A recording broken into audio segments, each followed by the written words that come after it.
Alors, Aurore, je suis ravie parce que tu m'as fait parvenir une très très belle sélection de bouteilles de vin dont je te remercie d'ailleurs très très fort. Et parmi ces bouteilles, il y en a une qui m'interpelle un petit peu. Il s'agit d'une appellation Vaqueyras.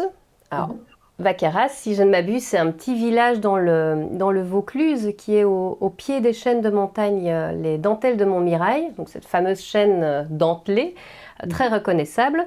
Mais on est aussi, si je ne me trompe pas, dans l'appellation Côtes-du-Rhône par là. Donc, Oui. quelle est un peu la différence ou est-ce que c'est lié avec cette appellation Vaqueyras? Enfin, comment ça se passe? Alors oui, les Côtes-du-Rhône, enfin, par définition, c'est une zone géographique, c'est une région viticole. La vallée du Rhône, c'est une région viticole qui est extrêmement large. Elle commence au sud de Lyon, située un petit peu sur la carte de France, Ouais. et elle descend effectivement jusque dans le Vaucluse. Et là, on va notamment distinguer deux régions bien particulières, la vallée du Rhône plus au nord et la vallée du Rhône sud, méridionale, D'accord. septentrionale.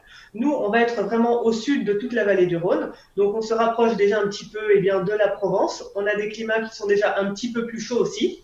Et Ouais. dans cette vallée du Rhône, on comptabilise plein de petites appellations qu'on appelle des appellations communales. Alors, pour n'en Ah, citer que quelques-unes, si je pars de la vallée du Rhône nord, on pourra par exemple parler de Condrieu, on peut parler de Côte-Rôtie, on peut parler des Saint-Joseph, blanc, rouge. Ça, ce sont oui. des appellations qui appartiennent à la vallée du Rhône nord. Si on parle de la vallée du Rhône plus au sud, on a notamment notre appellation communale Vaqueyras. On a aussi, pas très loin, Gigondas. On a tout ce qui est Châteauneuf-du-Pape. On a Ah oui, oui. Kéran, par exemple, qui est une petite appellation communale aussi. Ah, je te la ferai goûter, elle est super. C'est C'est une vrai. petite pépite à découvrir. Voilà, donc on en a des plus connus, des moins connus. Et Vaqueyras, c'est donc une appellation communale de la vallée du Rhône. Euh, la petite particularité de cette appellation, c'est que c'est la dernière venue dans l'appellation. C'est la dernière née de l'appellation parce Ok. que elle a été créée en 1990 et elle fête d'ailleurs cette année ses 30 ans d'appellation communale dans la vallée du Rhône. Bien. Donc, alors, elle fête ses 30 ans cette année, mais en revanche, il y a quand même toute une histoire derrière qui fait que cette appellation existe déjà, alors pas l'appellation, mais que le vignoble en tant que tel existe déjà depuis très très très longtemps. Et pour le petit côté historique, on peut remonter jusqu'en 1414 et 1448, car c'est à cette époque que l'on retrouve déjà les premiers écrits qui vont concerner, qui font mention de taxes relatives à des récoltes de raisins que les vignerons devaient payer à l'État. On est dans les années 1400. Pour te dire qu'il y a toujours eu de la vigne dans cette zone bien particulière de Vaqueyras, que la vigne a toujours été cultivée là-bas, et aujourd'hui, on comptabilise environ 1400 hectares de vignes sur cette zone, sur cette appellation AOC Vaqueyras. C'est énorme, non? C'est Pour, c'est pour énorme, une mais petite appellation ça comme reste ça, une oui. petite appellation. Cette Ok. appellation, comme tu dis, elle est dans le Vaucluse. Elle est située dans trois. Alors, comme toute appellation, hein, il y a une zone géographique bien définie, qui C'est ça, oui. est délimitée par un cahier des charges. Oui. Et là, on va être sur les communes de Vaqueyras, de Sariens, et on est aussi justement au pied des dentelles de Montmirail, comme tu l'as dit, avec au nord la commune et l'appellation de Gigondas, et au sud-est, on a l'appellation de Baume de Venise, la ville de Baume de Venise, qui est aussi une très belle appellation à découvrir dans les Côtes du Rhône. Tous les villages de la région ont leur appellation, à peu de choses Ah, près. beaucoup, beaucoup, ouais, tout à D'accord. fait, tout à Ok. fait. Et tout ça, le Côte-du-Rhône est une appellation qui se distingue ou toutes ces petites appellations se regroupent sous le Côte-du-Rhône pour bien comprendre? Alors, c'est la région des Côtes-du-Rhône, et après, on Ok. va avoir plein de petites appellations C'est bien ça, d'accord. distinctes, avec une zone géographique bien définie. Donc, là, on a Vaqueyras, on a Baume de Venise à côté, on va C'est avoir ça. Oui. Châteauneuf-du-Pape, on va avoir Gigondas. Chaque zone géographique, alors pourquoi? Parce que euh, chaque ville et chaque appellation a ses particularités. Par exemple, je te reparle de Vaqueyras parce que c'est notre Oui. bouteille du jour, mais Vaqueyras, elle tient son nom de la rivière Ouvèze qui passe justement sur cette commune.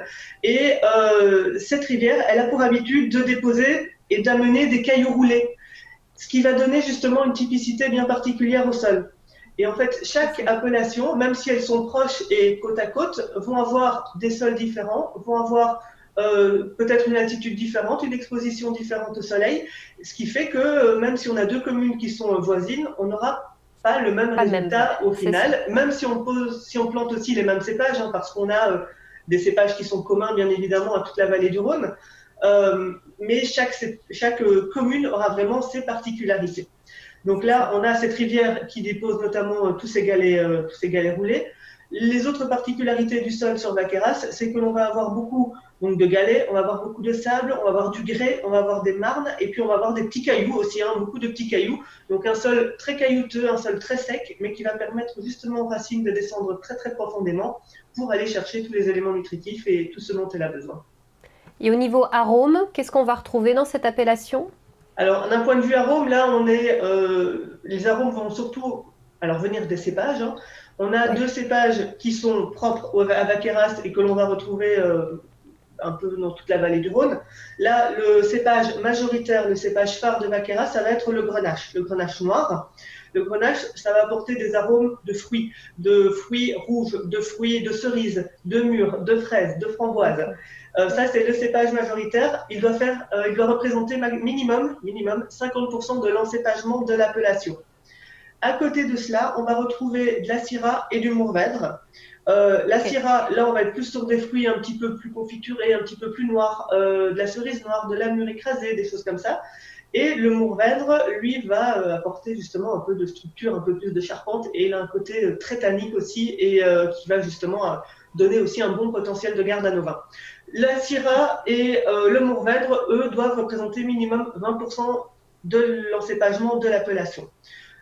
Ce sont les trois cépages principaux. Là, je te parle des rouges, bien évidemment. À côté de cela, on aura ce qu'on appelle les cépages secondaires qui vont apporter soit de la légèreté, soit du fruité, soit un petit peu plus de jus, un petit peu plus d'acidité. Et là, par exemple, on peut retrouver du carignan, on peut retrouver du picpoul noir, on peut retrouver du cinsault. Et ce sont aussi les mêmes cépages que l'on va retrouver pour élaborer le rosé, car même en vallée du Rhône, on fait du rosé. Ok, bon à savoir. Donc une appellation, dans ce cas-ci, est vraiment une zone géographique, mais aussi un cépage imposé, donc. Hein. Alors, chaque appellation a donc un cahier des charges, Oui. et chaque cahier des charges, quelle que soit l'appellation en France, il y en a environ 300 des appellations en France, un peu plus même, chaque cahier des charges régit le travail. On va commencer le travail de la vigne, la façon dont on va travailler la vigne, Oui. quelle va être la distance entre deux rangs de vigne, quelle va être la hauteur d'un rang de vigne, quelles sont les méthodes pour conduire notre vigne, si on ne doit pas lisser notre vigne, si on la laisse sur des échalas, si on laisse des pieds individuels. Donc le cahier des charges, ça commence dans la vigne. Ensuite, ça impose des cépages bien particuliers, mais ce sont des cépages qui justement correspondent bien avec l'endroit où on se situe, parce que toutes les qualités sont réunies toutes les conditions sont réunies pour que ce cépage donne le meilleur de lui-même. Et ensuite, le cahier des charges va aussi concerner les méthodes de vinification et l'élevage, et ça va jusqu'à la mise en bouteille de notre vin. Très avec complet, des ouais. proportions plus ou moins importantes, voilà, des restrictions plus ou moins importantes, mais tout ça est régi par un cahier des charges bien défini. D'accord, ce qui donne donc notre appellation Vaqueras, qui est donc ce petit village, je pense, qui est à visiter, qui doit être, je pense, très très mignon. joli. C'était très mignon. Ouais. Tous ces petits villages du Vaucluse, que ce soit Baume de Venise, Vaqueras, Gigondas, Châteauneuf, c'est un cachet et c'est super mignon à découvrir. Ouais. Bon, à noter pour nos prochaines destinations, nos destinations de la découverte de la France. Merci ça. Aurore pour l'explication de cette appellation. Merci beaucoup. Bienvenue sur la chaîne Wine O'Clock. Avec Aurore, on vous donne rendez-vous chaque semaine pour parler vin. Aurore vous dira tout, absolument tout ce que vous avez toujours voulu savoir sur le vin. Abonnez-vous pour ne manquer aucun rendez-vous Wine O'Clock et surtout, n'hésitez pas à commenter et à nous soumettre vos questions sur le vin. À très bientôt et belle découverte!